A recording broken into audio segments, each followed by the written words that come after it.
Next question बेटा, question number 11, आवर्ती सिद्धांत से इस समीकरण निकाय को हल करना है। ठीक है, तो इस समीकरण निकाय को हम लिखेंगे आव्यूह रूप में लिखने पर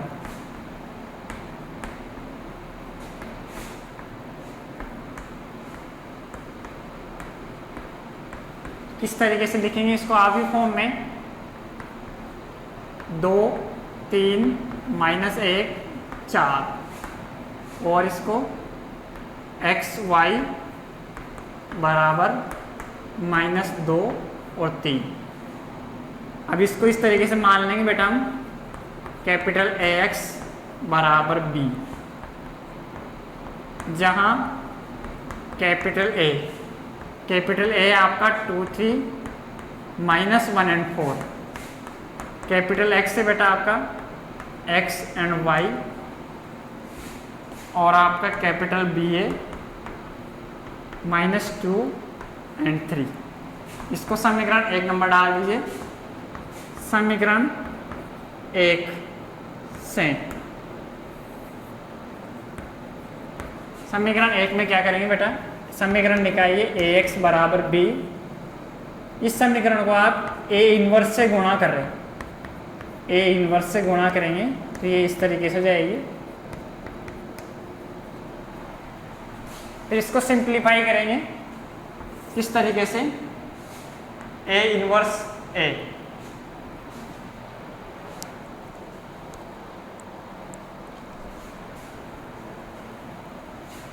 तो ये आपका A इनवर्स एक साथ आ जाएगा, X equals to A inverse B। Next step पर इसकी वैल्यू बेटा आई हो जाएगी, IX equals to A inverse B and X equals to A inverse B। I को X से मल्टीप्लाई करेंगे तो X। ठीक है, अब आपको इसमें A इनवर्स की रिक्वायरमेंट है। A इनवर्स कैसे लिखेंगे, अब सारणिक A की वैल्यू 2 -1 3 और 4, सिंप्लीफाई करेंगे तो ये 8 + 3 11 not equals to 0। A inverse विद्यमान है। ठीक है, A इनवर्स विद्यमान है। अब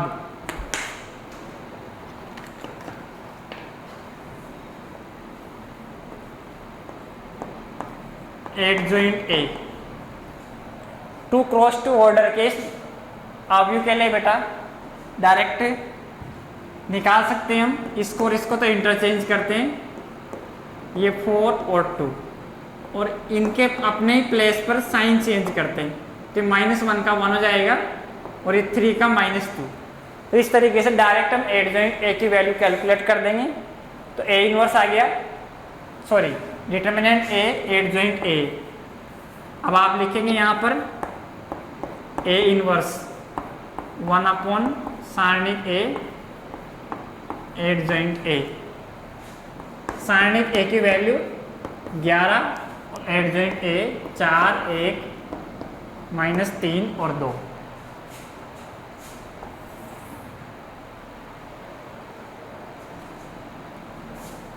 नेक्स्ट स्टेप पर देखो बेटा क्या होगा,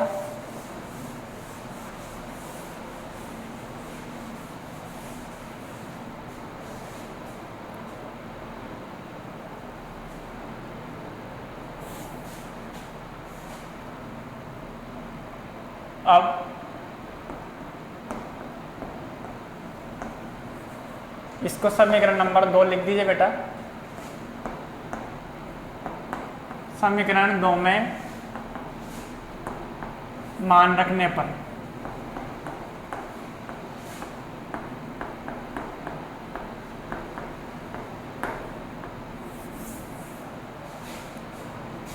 तो समीकरण 2 है आपकी, x की वैल्यू है इसमें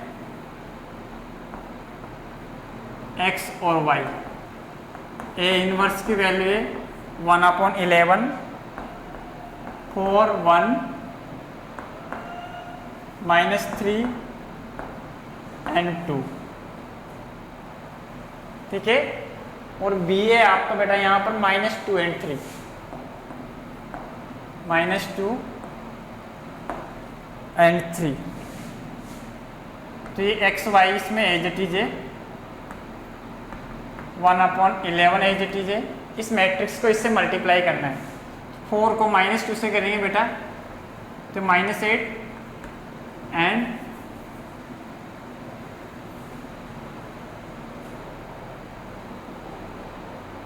4 1 -3 and 2।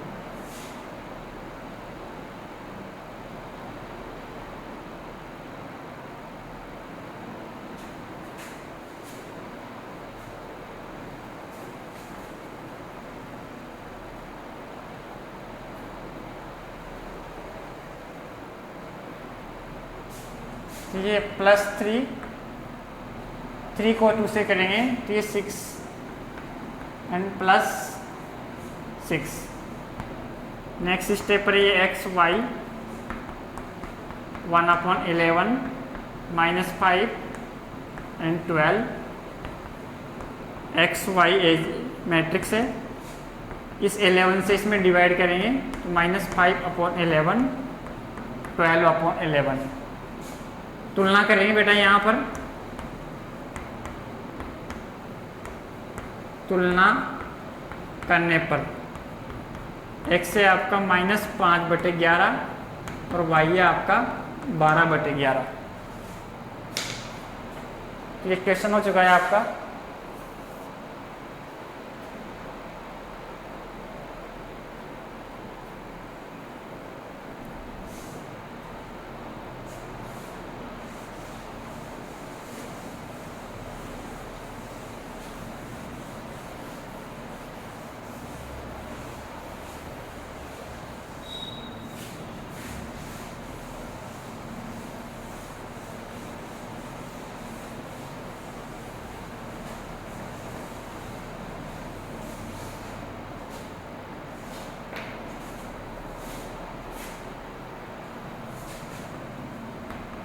Question number 10, 2/x 3/y 10/z equals to 4। 4/x -6/y plus 5/z equals to 1। 6/x 9/y -20/z equals to 2। ठीक है, इसको आपको क्रैमर रूल से सॉल्व करना है। तो आप यहाँ पर क्या करिए बेटा, इस 1/x को तो a मान लो, 1/y को b और 1/z को c कंसीडर कर लें। तब ये समीकरण निकाय, तब समीकरण 1 से इसको आप समीकरण नंबर 1 कंसीडर कर लो, किया जाएगा 2a 3b 10c बराबर 4, 4a -6b प्लस 5c बराबर 1, 6a 9b -20c बराबर 2। ठीक है, फिर लिखेंगे बेटा यहाँ पर डेल 2 4 6 3 -6 9 10 5 20। ठीक है, तो इसका वैल्यू आप सिंप्लीफाई करेंगे बेटा, इसकी वैल्यू जाएगी आपकी 1200। नेक्स्ट है आपका डेल 1। डेल 1 में क्या करना है, 2 4 6, इसके प्लेस पर 4 1 2 पुट करना है। 4 1 2 3 -6 9 10 5 20। तो इसकी सिंप्लीफाई करेंगे बेटा आप, तो इसकी वैल्यू जाएगी 600।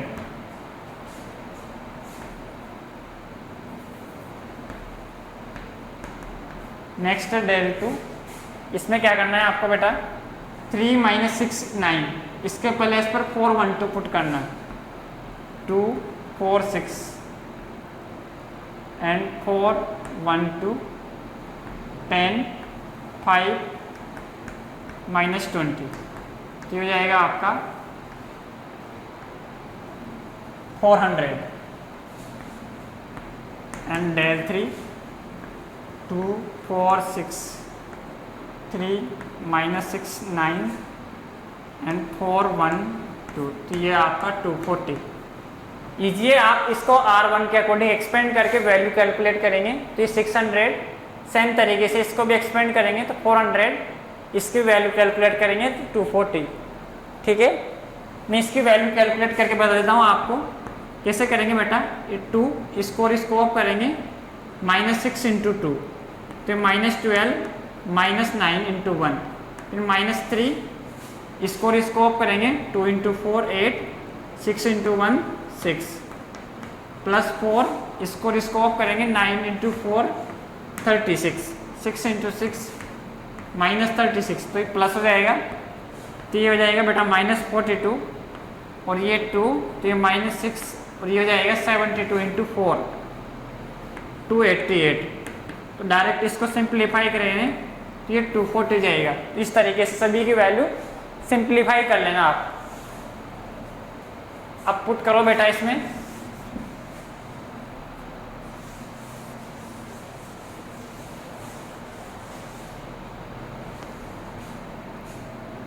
ए की वैल्यू del 1 अपॉन del, तो del 1 है आपका 600, del है 1200 1 अपॉन 2, बी की वैल्यू del 2 अपॉन del, ए del 2 है आपका 400, ये 1200 1 अपॉन 3, सी है आपका del 3 अपॉन del, तो ये 240 अपॉन 1200, इट मीन्स ये 1 अपॉन 5।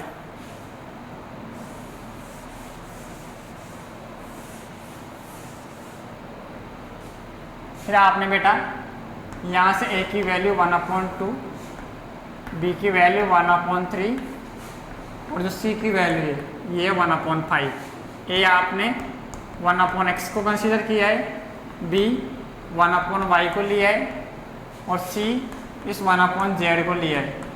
ठीक है, तो x हो जाएगा आपका 2, y हो जाएगा 3 और z हो जाएगा आपका 5। इस तरीके से इक्वेशन कंप्लीट हो गया।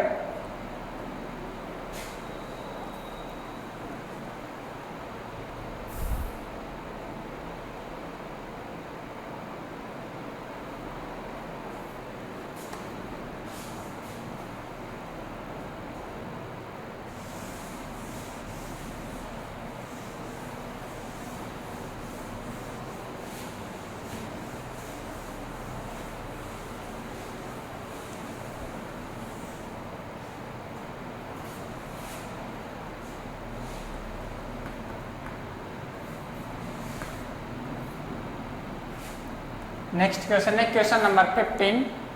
एक संभव त्रिभुज है बेटा जिसके शीर्षों के निर्देशांक x1 y1 x2 y2 और x3 y3। ठीक है, जिसकी भुजा की लंबाई है a। संभव त्रिभुज दिया है, शीर्षों के निर्देशांक है x1 y1 x2 y2 x3 y3, जिसकी भुजा की लंबाई है a। और आपको एक पार्ट सिद्ध करना है इसमें इस तरीके से, x1 y1 2 x2 y2 2 x3 y3 2। ये आपको प्रूफ करना है इसमें 3a4। ठीक है, इसका जो होल स्क्वायर है इसके इक्वल प्रूफ करना है। तो किस प्रकार से सिद्ध करेंगे? हम जानते हैं समबाहु त्रिभुज का क्षेत्रफल, समबाहु त्रिभुज का क्षेत्रफल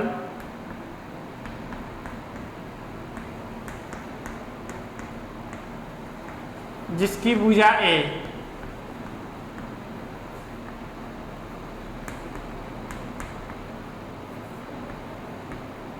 ठीक है, del equals to √3/4 into side square. ठीक है, ऐसा ट्राइंगल जिसके साइड ए के इक्वल है उसका जो एरिया है √3/4 ए स्क्वायर के इक्वल है। ठीक है, इसका स्क्वायर करते हैं बेटा, वर्ग करेंगे तो ये डेल स्क्वायर, ये 3/16 A4 समीकरण नंबर 1 तथा त्रिभुज का क्षेत्रफल, त्रिभुज का क्षेत्रफल जिसके शीर्ष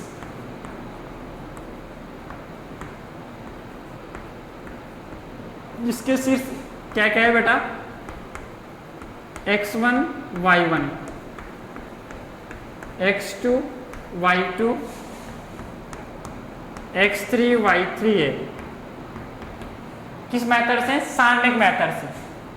del equals to 1/2 x1 y1 and 1 x2 y2 1 x3 y3 and 1। ठीक है, फिर क्या करेंगे बेटा, यहाँ पर इसमें डेल में 2 से आप गुणा भी कर रहे हैं और भाग भी लगा रहे हैं, तो बेटा मैंने भाग लगा दिया और गुणा वाला है जो इस कॉलम को 2 से गुणा कर दिया। ठीक है, जिससे गुणा कर रहे हैं उस 2 को मैंने इस सारणी के अंदर ले लिया और तीसरे कॉलम को 2 से गुणा कर दिया। तो ये तो as it is x1 x2 x3 y1 y2 y3, ये 2 2 2 इस तरीके से जाएगा। ठीक है, फिर क्या कर रहे हैं, इसका स्क्वायर कर रहे हैं, तो ये तो 1/16 जाएगा, x1 y1 2 और इस सारणी पे स्क्वायर लग जाएगा, x2 y2 2 x3 y3 2। ठीक है, तो समीकरण 1, ये समीकरण 2, समीकरण 1 व 2 से। ठीक है, डेल स्क्वायर की वैल्यू इक्वल कर देंगे, तो यहाँ से 1/6 x1 y1 2 x2 y2 2 x3 y3 2 this equals to 3/16 A4। तो 1/16 से बेटा 1/16 कैंसिल हो जाएगा और फाइनली जो आपको प्रूफ करना है वो प्रूफ हो जाएगा, x2 y2 2 x3 y3 and 2। ठीक है, तो ये हो जाएगा आपका 3A4। तो ये आपका एक प्रूफ हो चुका है बेटा। आज की क्लास कंप्लीट है, इसमें जो रिमेनिंग क्वेश्चन है आप ट्राई कर सकते हैं।